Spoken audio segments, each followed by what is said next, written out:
Okay, so we said that the starting point, only the acid is present. In this case, the acid is the aspirin.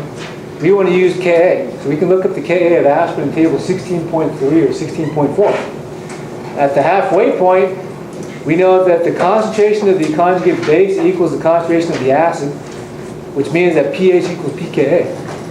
And at the end point, only the conjugate base is present, so we want to calculate the Kb of the conjugate base of aspirin, and then do another equilibrium calculation to figure out the pH at the end point. Okay. So should we do this together, or you guys want to spend a few minutes working on this on your own, or with someone sitting next to you? So I'm seeing from your response that you guys want to do this on your own.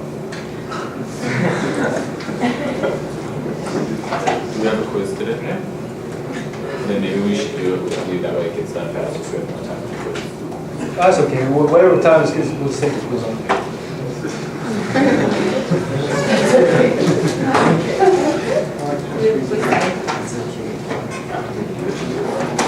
Let's do it together. Oh, so you're saying you want to do this together and take the quiz by yourself? No. That goes to doing this by yourself and taking the quiz together. Yeah, I like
Okay, so we can use this as our as our template for calculating the pH at the starting point.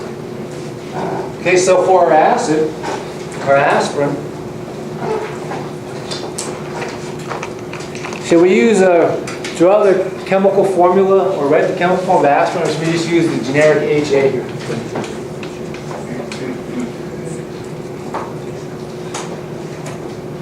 So we can just use HA for our monoprotic acid. A minus is our conjugate base. What is the Ka value for aspirin? So in table 16.3, that's equal to 3.0 times 10 minus 4. Let's see, we have a 0.1 molar solution of aspirin, so we've got our calculation all set up here.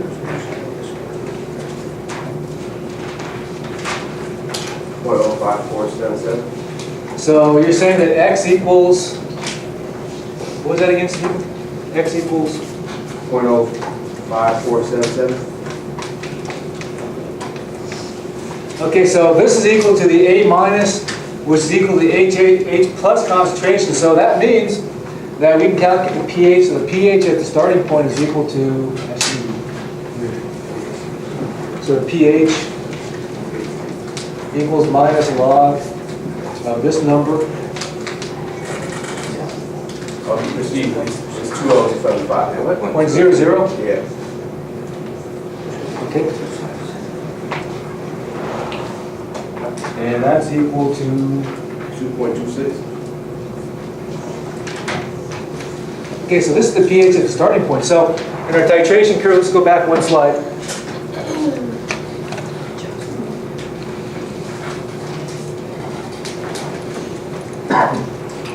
Okay, so at the starting point here, it would be 2.26. Okay, in the titration curve.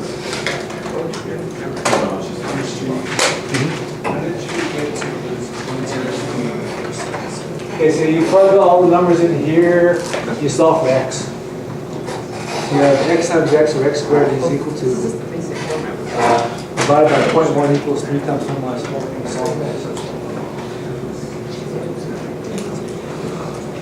Okay, so in our titration curve,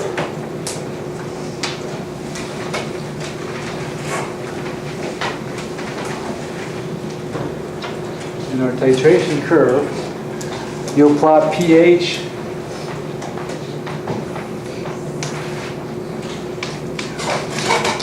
versus the volume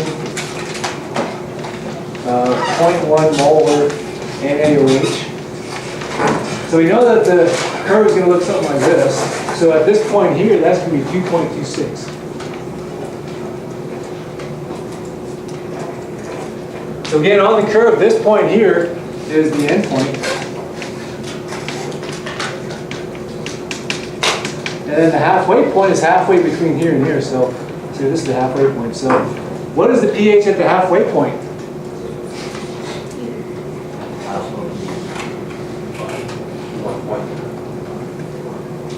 Okay, so remember, at the halfway point, pH equals pKa. So what we want to do is, based on this K, calculate pKa. So pKa is equal to minus log of this number. So minus log of 3 times 10 minus 4 is equal to 3.5, okay? So in our titration curve, this point here at the halfway point, that's 3.5.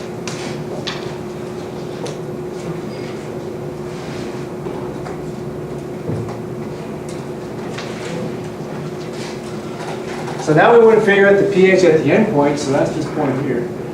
And to do that, we have to use Kb. So if we have A minus plus H2O going to HA plus OH minus, again we set up our equilibrium. We set up our equilibrium calculation.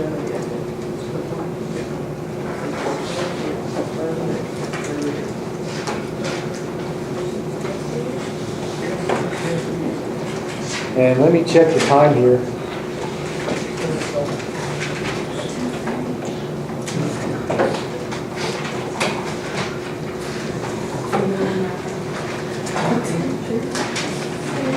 Okay, the attitude to the pKa For what? by the buffer or Oh yeah, so yeah, for that question, you're right, Stephen. So at what pH can aspirin be used as a buffer? So it'd be 3.5 plus or minus 2. So we can go from 1.5 to 5.5 for your buffer. See, I note that this region here, this is the buffer region, where the curve is relatively flat. Okay, now, to figure out Kb, note that you have 20 milliliters of 0.1 molar aspirin. That's titrated with 0.1 molar sodium hydroxide. What volume of sodium hydroxide is needed to reach the end point?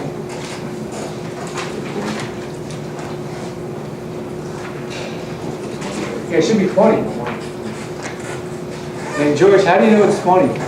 So it's around the same concentration of gas. Yeah, so like George said, note that based on the same concentration of aspirin base, that means the same number of moles of acid is required to neutralize that many moles of base, or actually the other way around, base to neutralize the acid. So at the halfway point, this volume is going to be 10 milliliters.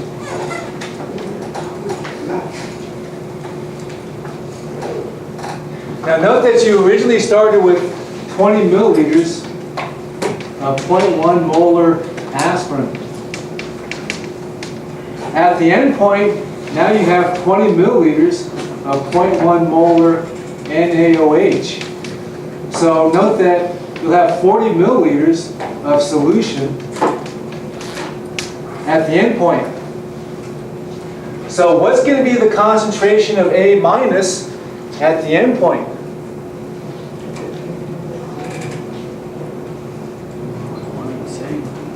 It's not going to be the same because we have twice the volume of solution at the end point. Okay, so note that it's going to be, we're lowering or diluting the concentration. Okay, so if we have this equation here, we have the aspirin plus the OH minus producing water plus A minus. So if we have 20 milliliters of this at 0.1 molar, that reacts to 20 milliliters of this at 0.1 molar. We can figure out the moles of each acid and OH minus. We can figure out the moles of this. Anyway, when you do that, the concentration is going to be half what it was before. Okay, by using that dilution equation. So by using the dilution equation, we have C1V1 equals C2V2.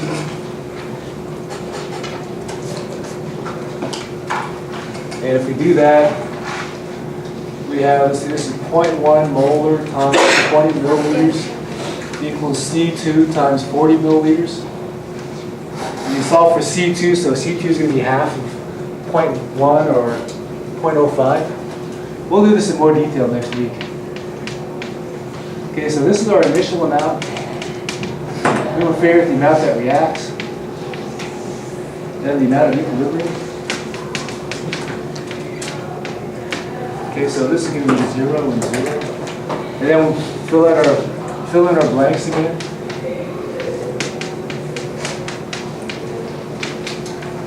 And we have to solve, figure out KB.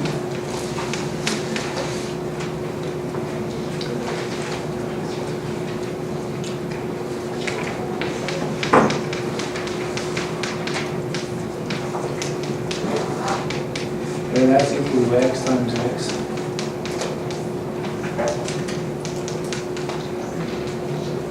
Okay, we have to solve for X. Once we know X, that's equal to the OH minus concentration. Then we can calculate POH and pH. Okay, so there's a few more calculations we have to do.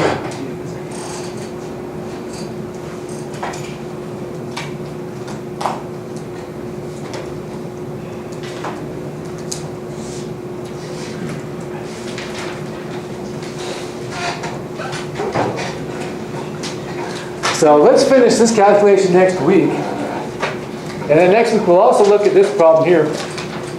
We'll look at a polyprotic acid, in this case H3PO4. We'll look at what this titration curve looks like.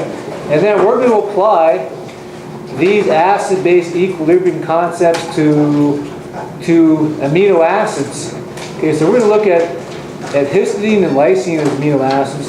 And we're going to figure out how the charge changes if we change the pH.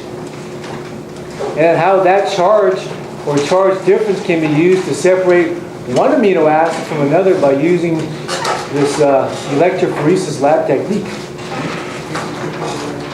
Okay, so why don't we just do, I know we're running out of time, so let's see, which question should we do? 1, 2, we'll just take one question out of these 3. So let's see, which question should we do? 1, 2, or 3? Let's see.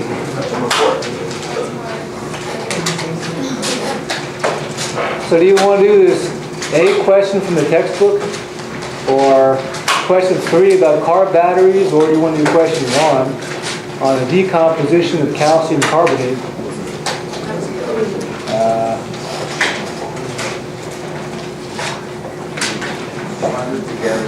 So which one do you guys want to do? 1, 2, or 3? 3? You guys want to do question 3? Really?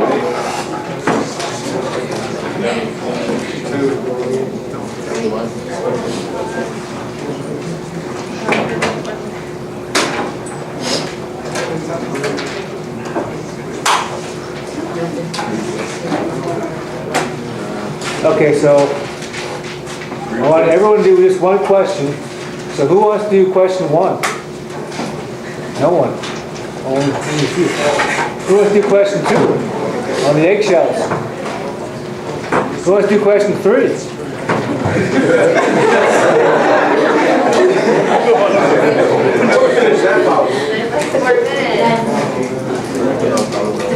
So let's see. I'm thinking that the problem which does not involve any calculation, we either do question 2 or 3. So we should either do question 2 or 3. Question 2 is with calcium carbonate. Question 3 is with sulfuric acid. So which one do you want to do? Question 2 or question 3? Okay, why don't you guys do question 2? I'm not making an executive decision. Okay, so guys, answer question 2 only. Don't do question 1 or question 3.